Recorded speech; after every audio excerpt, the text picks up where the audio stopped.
Good afternoon, everyone. Sorry for not coming in the morning, but I am running a workshop for the conference, the game-based learning conference, from 9 to 5, and I just let people have a break, lunch break, so I can just do this and go back. So sorry, I apologize for not being here for earlier or for leaving sooner. But hopefully I'm going to be seeing all of you in the evening, have any chat and discussions, right? So without wasting time, I'm just going to be talking about a framework that you can use to design educational escape rooms. I don't know if anybody is familiar with the educational escape rooms. Yeah? If not, don't worry, we're just going to be talking about those. So a little bit about myself. My name is Panagiotis Fotaris. I'm principal lecturer at the University of Brighton. I'm into educational escape rooms. As I said, facilitate workshops. I've been doing this at the game-based learning conference for 5 years now. I also happen to chair that conference. So if anybody is around for the conference, you're probably going to see me tomorrow as well. And the reason why I got into escape rooms was, I am a big fan of games and escape rooms and all that. But unfortunately, at uni where I work, I have to go through training, health and safety training, inclusivity training, what else? Cybersecurity training, all sorts of training. And trust me, if we're talking about a face-to-face training, I always feel like this guy. Okay? I don't know if you empathize with that. Perhaps your institutions handle things better, but I mostly end up like this. Or if we're talking about a digital training, then for me it's, I watch a video on YouTube in parallel, do something more interesting. The video plays at uni. Next, skip. Here's the multiple choice, copy and paste in a Word document, look the answer up online, answer those, training done, okay? But when I go to an escape room, even if I do not manage to escape, I feel like those people. And I thought, man, this is fun. How can we turn this into that? Let's think about educational escape rooms. So what is an educational escape room? Well, first of all, I should say, what is an escape room? Assuming, I should let you know, but in case you do not, an escape room is a playful activity, it's fun, used for entertainment. In a classic escape room, they lock you up in a room. You go there with your mates or enemies. You've got about 60 minutes to escape, solve all the puzzles, and exit the room and escape. That is an escape room.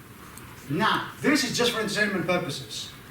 And of course you have the digital escape rooms. With COVID, you could not go to a physical place, so they tried other ways to solve that.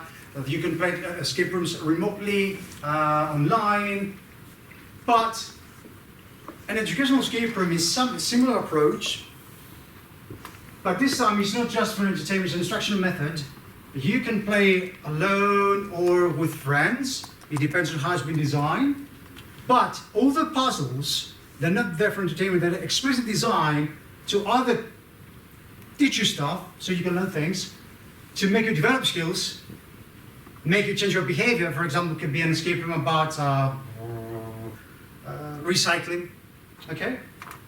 And of course there's a goal, so you have to escape, to exit that room, or you have to, if we're talking about a breakout game, you have to open a box, or reach a website, or whatever. How can we do that? You solve puzzles. But all of those puzzles are linked to specific, unambiguous learning outcome, okay? And of course, you have a limited amount of time. And I thought that that's a good way to learn things, because I will never forget, I went to an escape game once, and not for education, just for fun. And there was a fish tank, okay? Filled with water up to the top. I could see a float, a piece of wood. There was something written on it. I couldn't see that because it was too high. And I thought, okay, what can I do? Guess what? In the room, there was a bucket. And there was a hose. So, like you do in the movies, I actually had to use the hose to siphon the water out of the fish tank. And there you go. The level of the water went down, and I could read that. And that's a skill I have for life. With the price of petrol now, I can probably use that. So I thought, okay, I have learned something by doing, and it was fun. So why not try a similar approach to teach things? So that is why I was interested into educational escape rooms. So you can actually use them for induction. Of course, imagine that you have just joined an organization and you have to get an idea of how to walk around the building or how things work, how to use the library facilities. Yeah, you can design an escape room that's exactly that. Or you can use that to reinforce current knowledge. So yeah, we do this in the class, so let's have a formative assessment instead of you doing a quiz or whatever, an exam, play an escape game. You can use that actually to evaluate if you've learned things, if you know stuff. Or, for any of you who have kids, go to school, you might use that as an after-school activity or even to make some money as a school fundraiser. So there are ways to use educational escape rooms. And it's not just, people think that, especially the higher-ups, the CEOs and the vice chancellors and all that, they think it's all this crap. There's no science, there's no theory behind this. Well, actually there is, okay? So you can talk about the social contractivism, Darwin's theory of multiple intelligence, Bloom's taxonomy, Cobb's, all of those things. I'm not going to bore you with the details. If you want to know more about that, I will give you access to lots of stuff, and you can also read my paper that I talk about those things. Okay, so this is one way to convince people. If you ask them to design an escape room for educational purposes, and say, no, there's no science, there's no theory behind this, you can say, yeah, actually there is. And give them references and articles, and then, yeah, they cannot say no, I guess. That's one way to convince them. So, how do we go about designing an escape room, an educational escape room, especially if we do not have a game design background? What can we do? It's super hard, isn't it?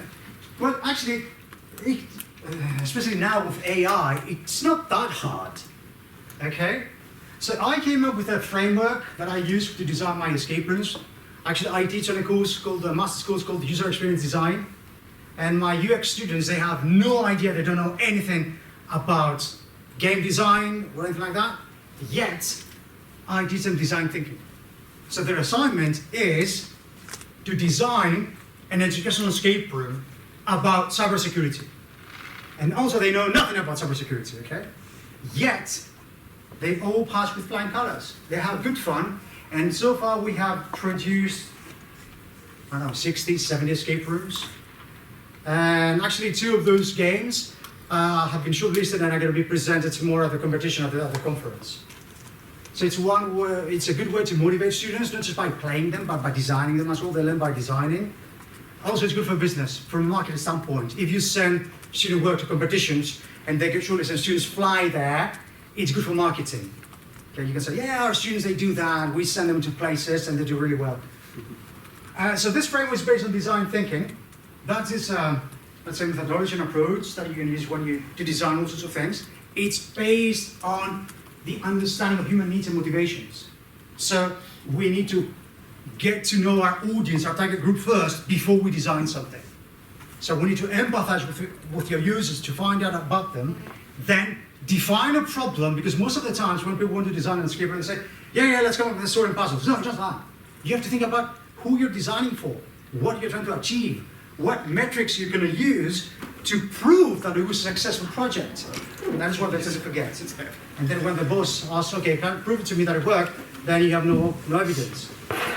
So, we get to know our users so that we can define and frame a problem, and with this information, now we can go about solving it. And this framework is focused on students' learning approach. It's scalable.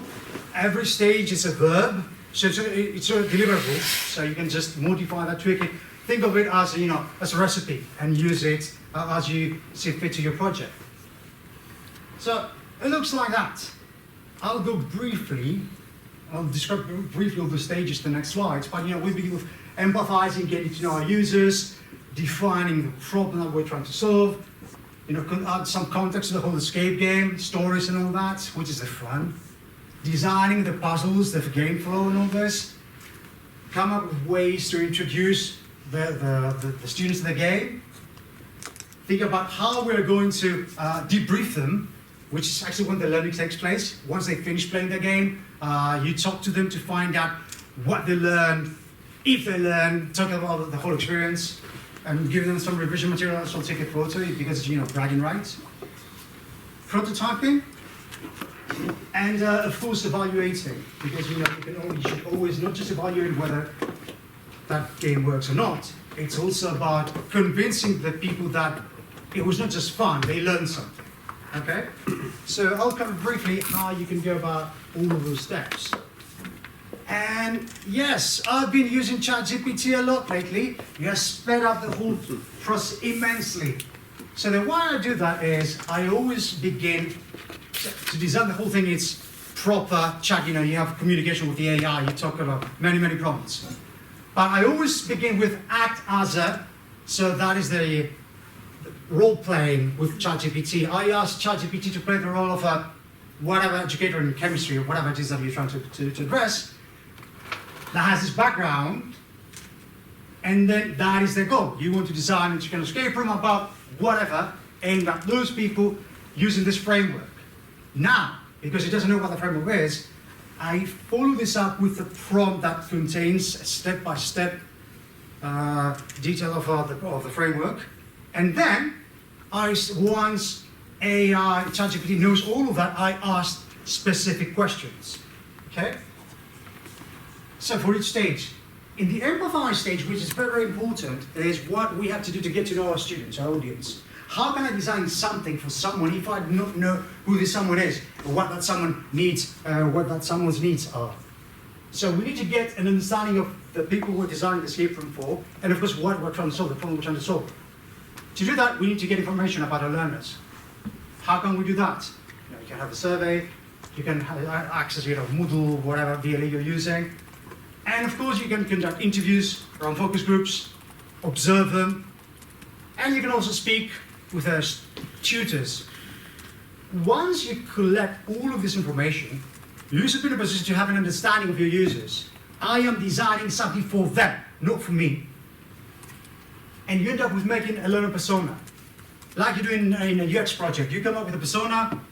It's a fictional character that has specific traits that you manage to identify when you did your interviews and focus groups and what have you earlier. So once you have collected all of this information, you come up with something like that. You share this with your team members, and now all of you have an understanding about our target audience, so that we can now focus our design on those people. We are designing for them. Because if you don't do that, you might design something that you might think that works great, but it works great for you, not for them. It's as if I want to design a game for my 5-year-old son, but I look this under my own eyes. No, you have to look at it under the eyes of a 5-year-old. That's the reason why we have to go through all of this process. And of course, you can use ChatGPT. You can collect all of your data, send it over to ChatGPT, and ask it to create personas for you based on that data. You can also use ChatGPT to give you interview questions. That's what I always do. Focus group questions. I'm not going to be wasting my time anymore. I spent ages. I said, give me 40 questions. I tweak them, choose the best ones. There you go. A day of my life saved. Okay.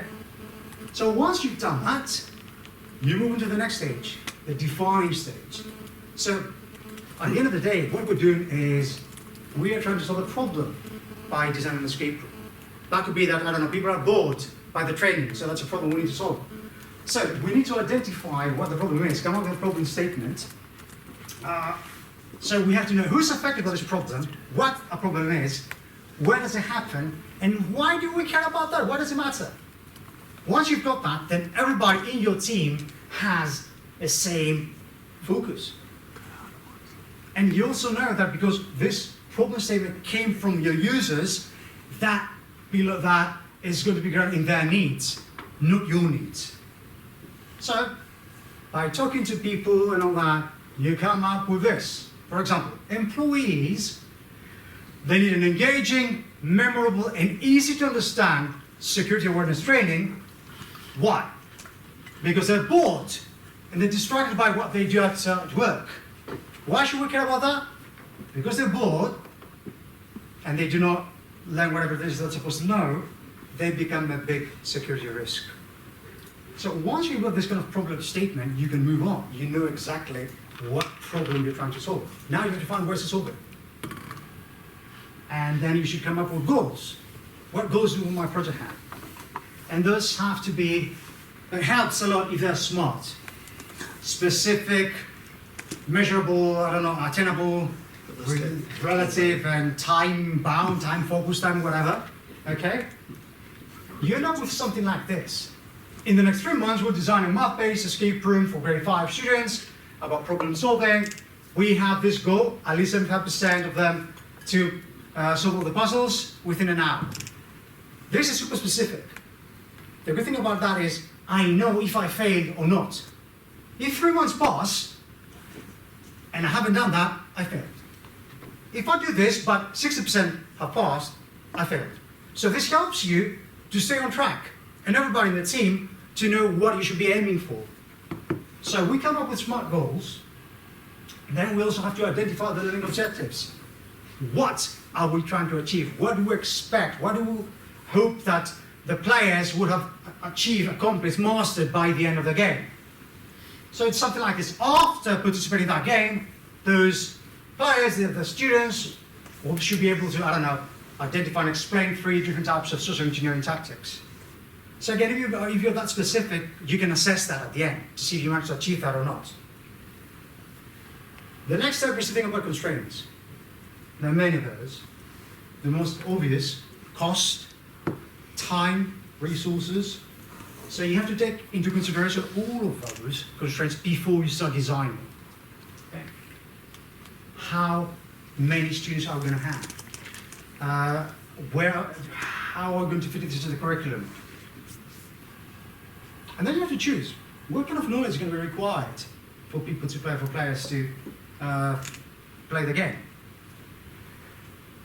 In an escape room that are used for educational purposes, for entertainment, all the knowledge is explicit. So all the information that you need to have in order to beat the game is part of the game world. So if there's Morse code somewhere, they do not assume that you do know Morse code. Okay? You are probably going to find a book or something that helps you out. So in your case, if you're designing something for educational purposes, you might want to do that. If students are introduced to a topic, if you follow flipped classroom approach, for example, you might want to follow this approach. If, however, you want to assess what they know, then you assume that they know this stuff. For example, I'm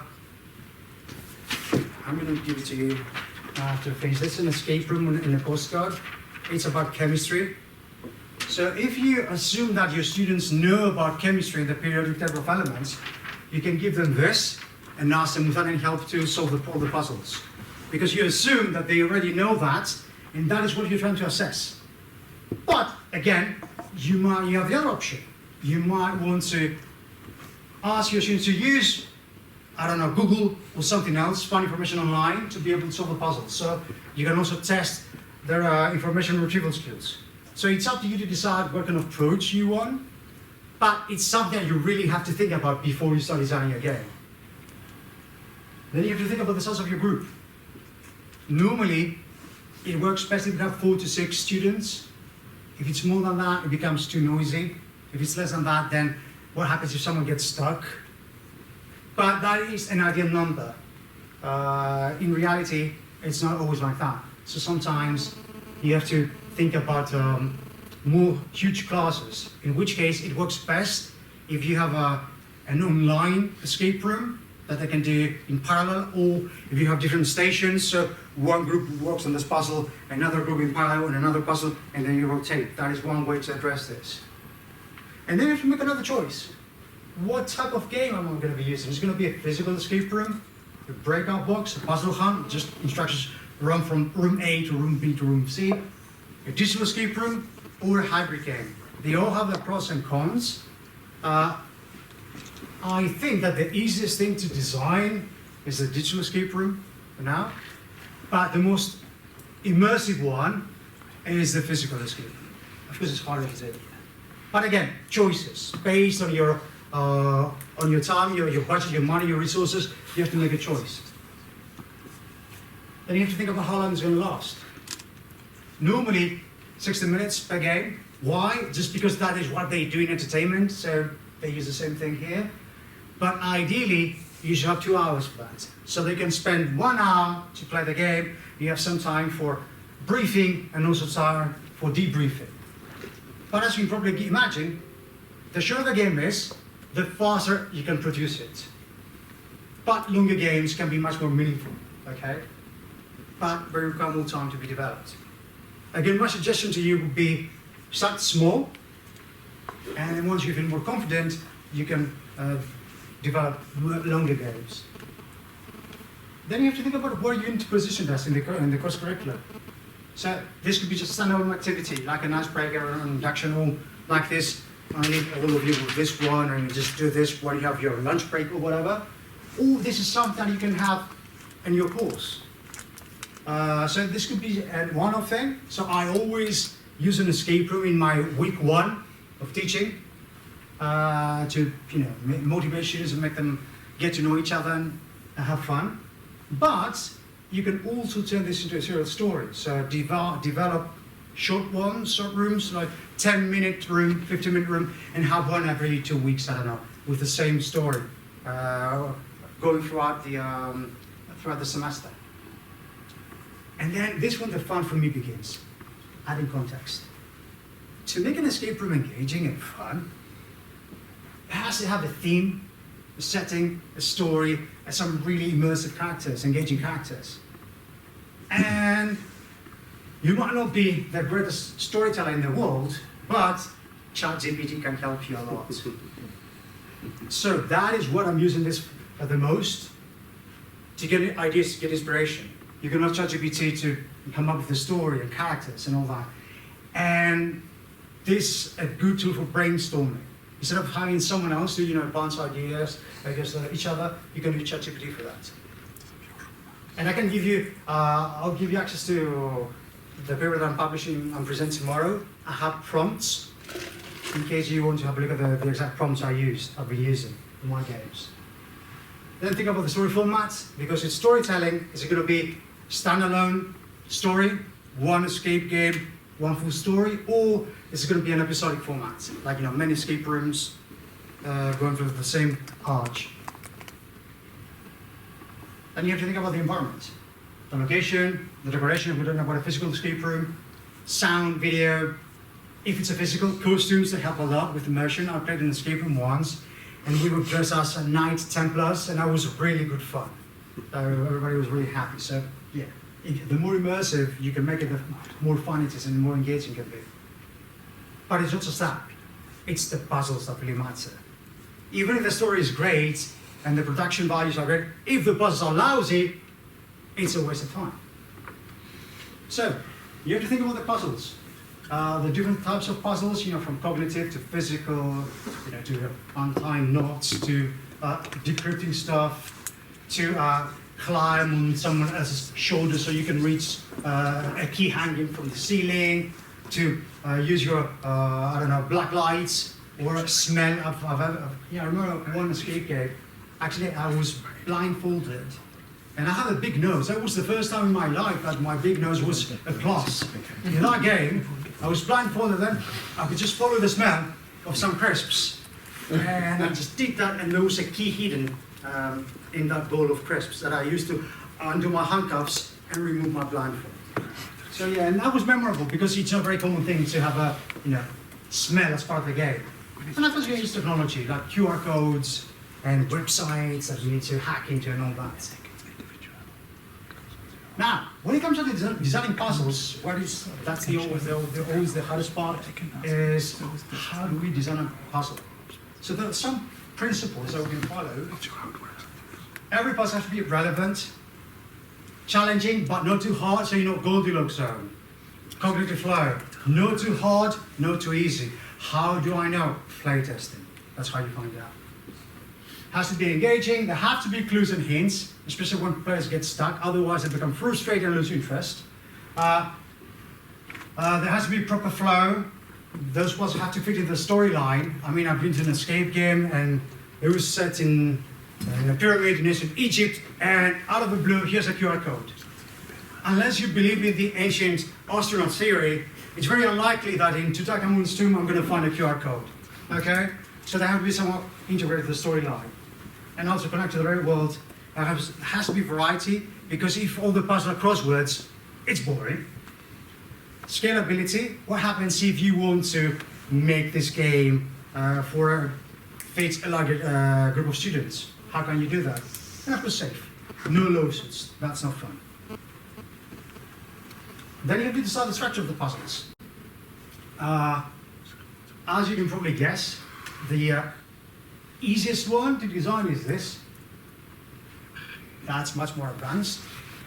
So my suggestion would be to follow this approach. So we have to solve puzzle A to get clues to solve puzzle B, to get clues to solve puzzle B, and then we'll go to the meta puzzle, which is a puzzle that combines, clues from all the other puzzles to beat the game.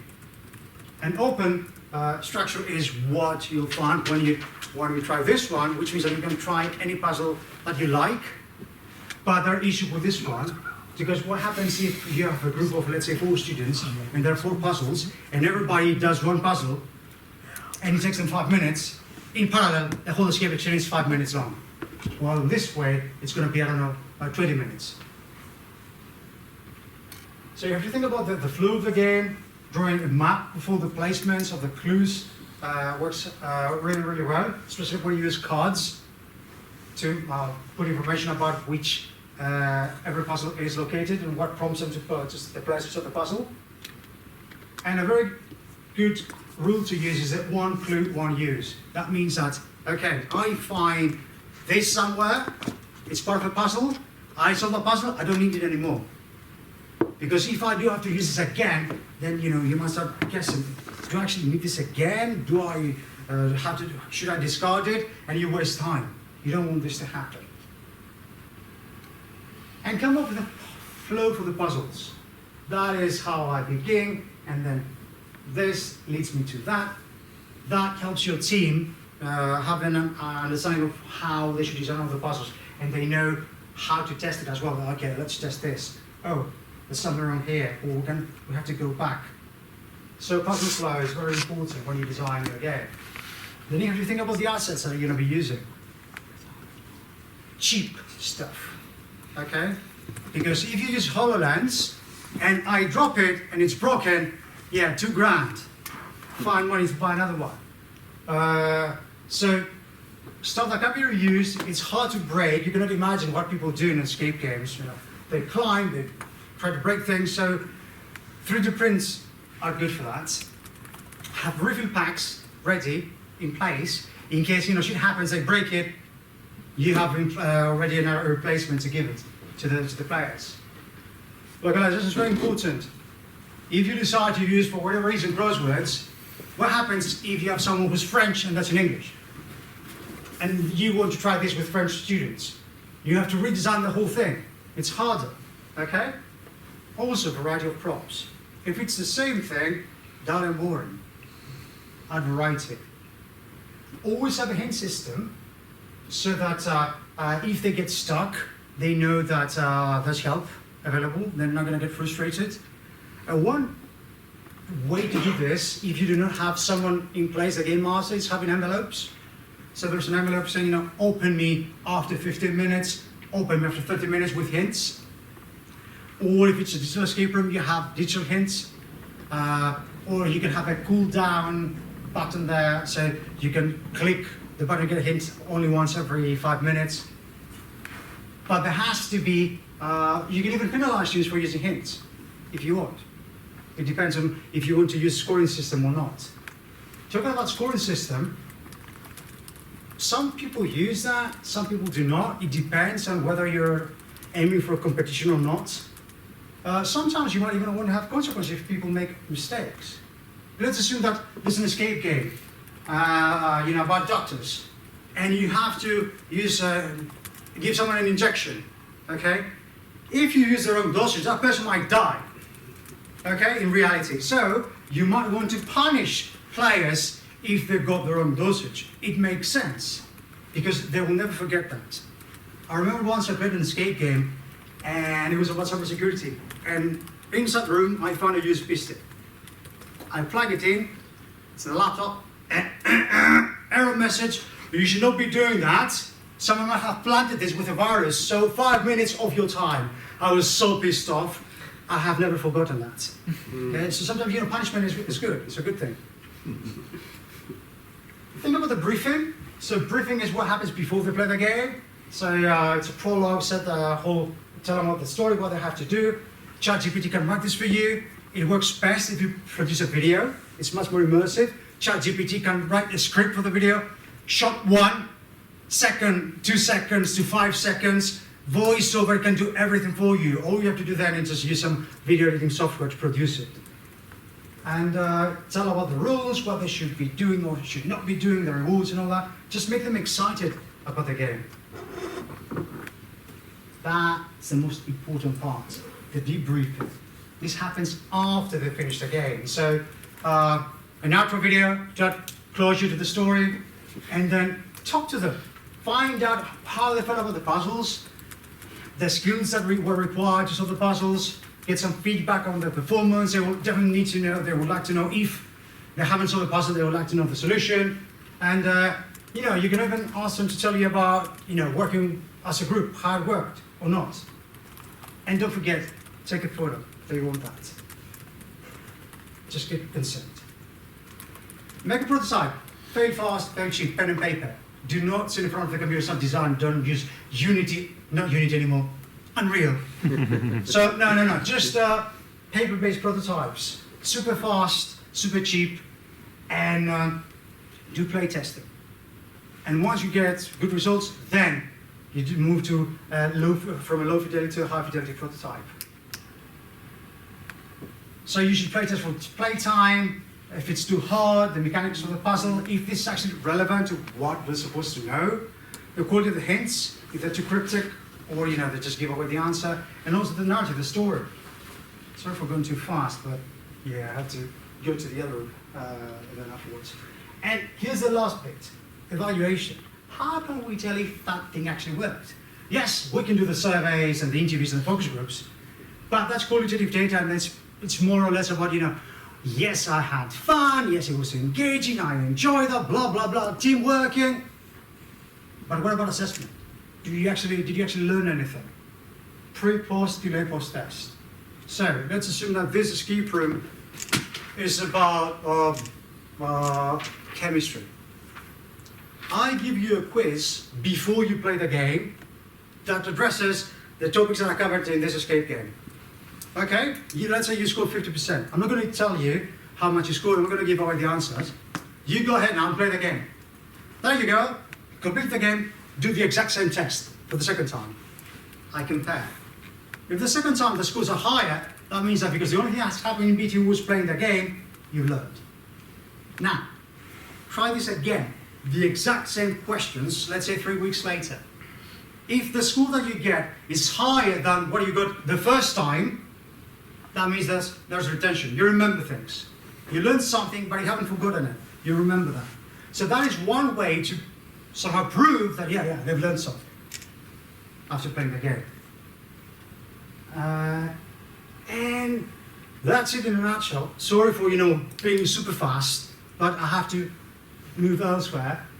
However, if you go, you can scan this QR code. It gives you access to all the workshop material that I'm giving the guys at ECGBL. So that's a 60+ page document with references, and it's like an excellent version of a journal with all the stuff about the framework and how to use it and how to use ChatGPT, and all with these slides and the extended version of slides that I'm using with those guys, which is 220 something slides. That's my PowerPoint. And that's it.